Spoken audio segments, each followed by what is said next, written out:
नमस्ते। आप सभी से अनुरोध है कि कृपया हमारी चैनल को सब्सक्राइब करें, वीडियो को लाइक करें, बेल आइकॉन अवश्य दबाएं।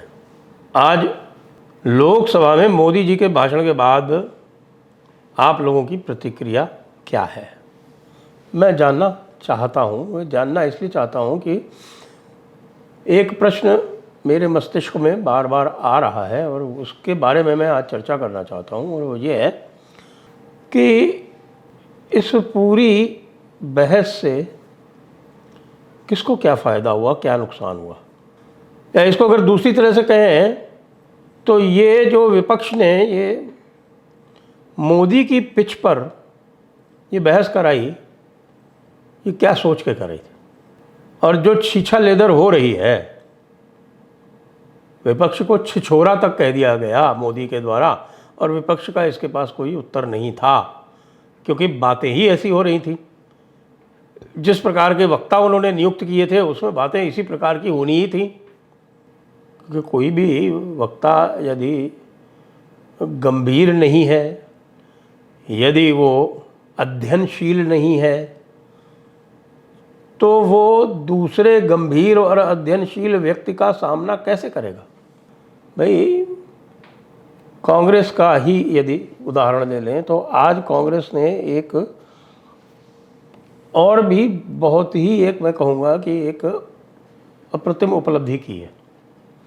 और वो उपलब्धि ये की है कि कांग्रेस के मुकाबले और समाजवादी पार्टी, ये दो आप यदि छोड़ दें तो आपको यह स्पष्ट दिख गया, क्योंकि ममता बनर्जी ने तो एक प्रकार से मैं कहूँ कि वॉकआउट ही कर दिया। क्योंकि उन्होंने अपने सांसदों को कह दिया कि आप लोग बंगाली में बोलेंगे। अब बंगाली में बोलेंगे तो बंगाल के अलावा और कोई समझेगा भी नहीं, तो इसलिए वो तो उनके तो जो लोग बोले वो बंगाल के बाहर कहीं गया ही नहीं, उसकी ध्वनि ही नहीं गई। तो इसलिए उन्होंने क्या बोला क्या नहीं बोला इसके ऊपर चर्चा ही नहीं होगी। जिन्होंने हिंदी में बोला, जिन्होंने अंग्रेज़ी में बोला, उनकी चर्चा होगी। और उस कसौटी पर यह साफ दिखा कि DMK, NCP, even Shiv Sena, UBT और अन्य छोटे छोटे दल, यहाँ तक कि ऑल इंडिया इत्तेहादे मुसलमीन, मजलिसे इत्तेहादे मुसलमीन, ओवैसी की पार्टी, ये सारे के सारे कांग्रेस से अधिक राष्ट्रभक्त दिखे लोगों को। अभी राज्यसभा में बाकी है, आज कुछ बहस हो गई और 6-8 घंटे और चलेगी वहाँ। लेकिन ये बिल्कुल पूरी तरह से निश्चयीकृत हो गया कि इन सभी में सबसे अधिक राष्ट्र विरोधी पार्टी जो है उसका नाम है इंडियन नेशनल कांग्रेस। और ये उपलब्धि राहुल गांधी ने अपने नाम पर लिखवाई है। लिखवाई इसलिए है कि भाई, वंशवादियों को ये पता नहीं होता कि भाई सत्ता के दरवाजे आपके लिए आसानी से खुल गए, लेकिन जब आप खुली बहस में जाते हैं तो आपको पुश्तों का हिसाब देना पड़ता है। अब आप जो है, अभी मैं देख रहा था, हमारे मित्र हैं अनुपम मिश्रा जी, उनका एक ट्वीट देखा और बड़ा अच्छे से उन्होंने समझाया कि भाई, एक तरफ तो आप सावरकर को गाली देंगे और नेहरू को आप कहेंगे कि साहब ये पुरानी बात हो गई, और उसको कह के आप टाल जाएंगे, तो नहीं होगा, बिल्कुल नहीं हो सकता ये। एक तरफ आप अटल जी को कुछ कहेंगे, फिर इंदिरा को आयरन लेडी बताएंगे, उसका फिर आप तुलना करने का प्रयास करेंगे मोदी से, तो फिर वो आप इंदिरा जी की भी जो पूरी की पूरी हिस्ट्री है और शिमला समझौते वाली ख़ास तौर से वो खुलेगी। सोनिया गांधी की बात करेंगे तो फिर सोनिया गांधी के बचपन तक बात जाएगी ना। आप मोदी के बचपन तक बात ले जाएंगे, मोदी को कहेंगे कि साहब कि ये तो ओबीसी नहीं है, और फिर सोनिया गांधी कौन सी ओबीसी है भाई। सोनिया गांधी के पिताजी फैसिस्ट थे, मुसोलिनी के सेना में थे, हिटलर के साथ लड़े थे, ये बात कब तक छुपाएंगे। बाद में केजीबी में चले गए थे, यानी पूरी तरह से एक मर्सनरी टाइप का व्यक्ति, उसकी आप पुत्री हैं, ये कब तक आप बात छिपा लेंगे, नहीं छिपा सकते। तो भाई दूसरे की पिच पे जाके खेल क्यों रहे हो?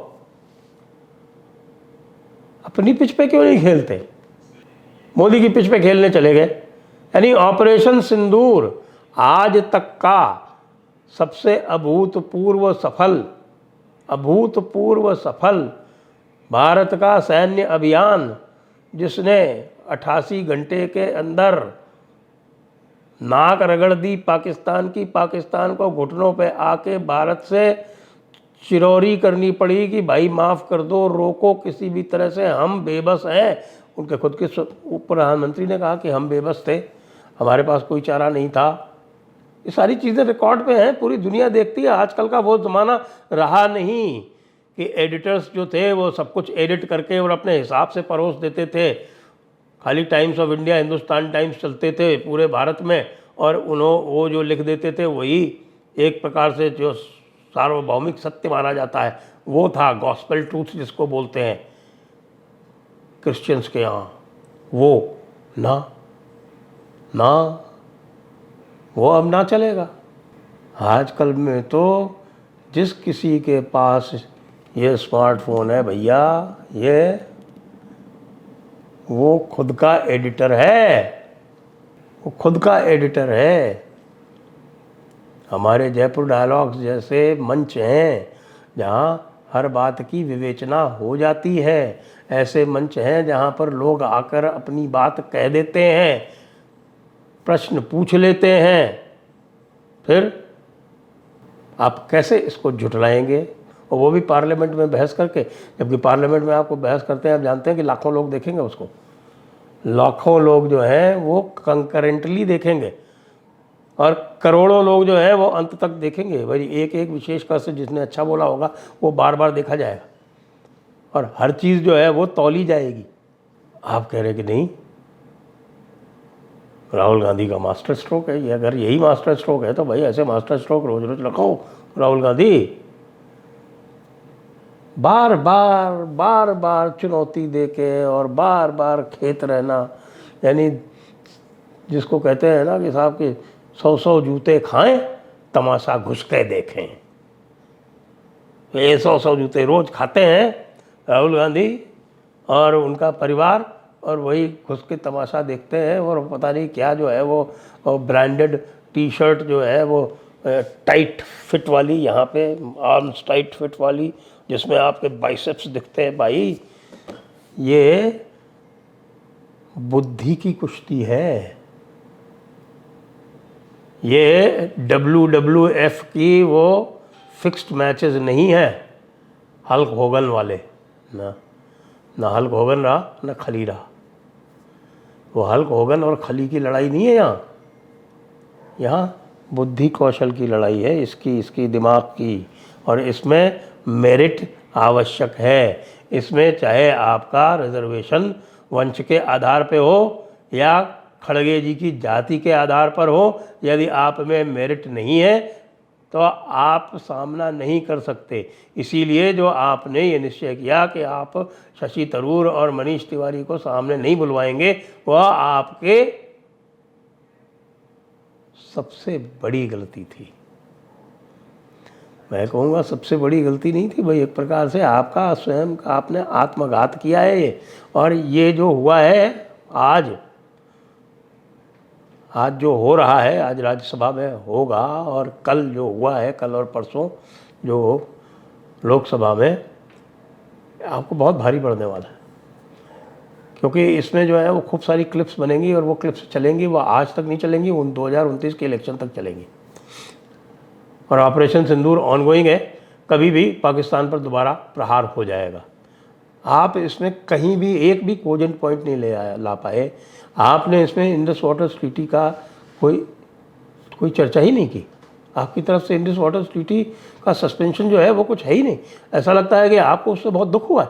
जी हाँ, आपके कुछ लोगों ने कहा भी था साहब आप कैसे कर सकते हैं। मैंने तो इसके ऊपर एक वो बनाया भी था कि कुछ लोग जो हैं वो नेशनल कॉन्फ्रेंस वाले जो आपके साथ में सहयोगी हैं, उसके लोगों ने ये बार बार उछाला कि नहीं साहब आप नहीं कर सकते, आप पाकिस्तान का पानी कैसे रोक सकते हैं, पाकिस्तान का पानी रोकेंगे तो भारी एक बड़ा भारी ह्यूमन राइट्स एक इशू हो जाएगा।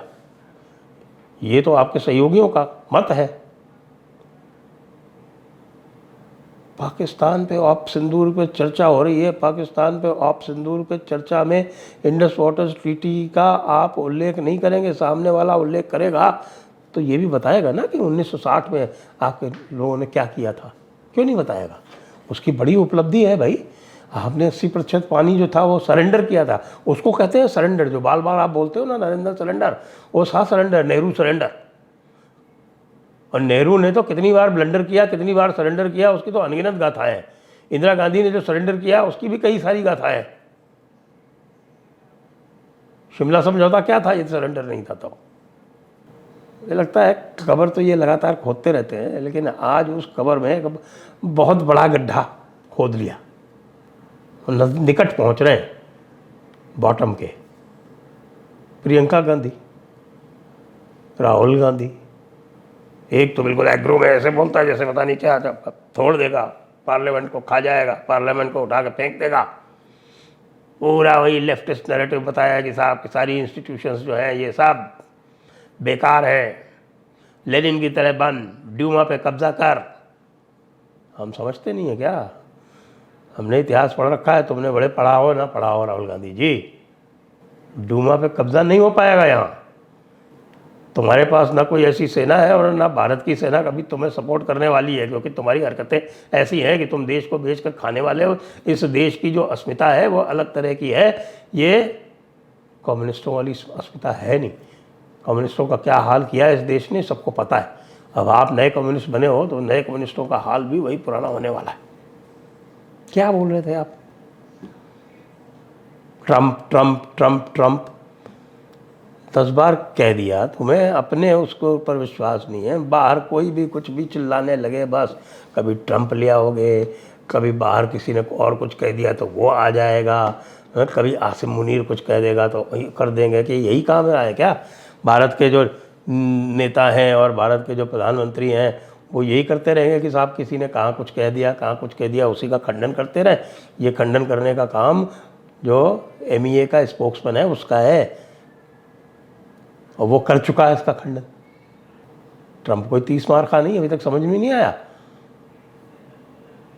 ट्रंप ने कनाडा में फ़ोन किया था, मोदी ने नहीं किया था। इनवाइट किया था डिनर के लिए, मोदी ने मना कर दिया था। दुनिया भर के प्रेशर डाल लिए भारत के ऊपर कि सरेंडर हो जाओ ट्रेड डील में। भारत नहीं हुआ अभी तक। यूरोप हो गया, UK हो गया, जापान हो गया, बड़े बड़े देश, बड़े बड़े ट्रेडिंग ब्लॉक, भारत तो नहीं हुआ।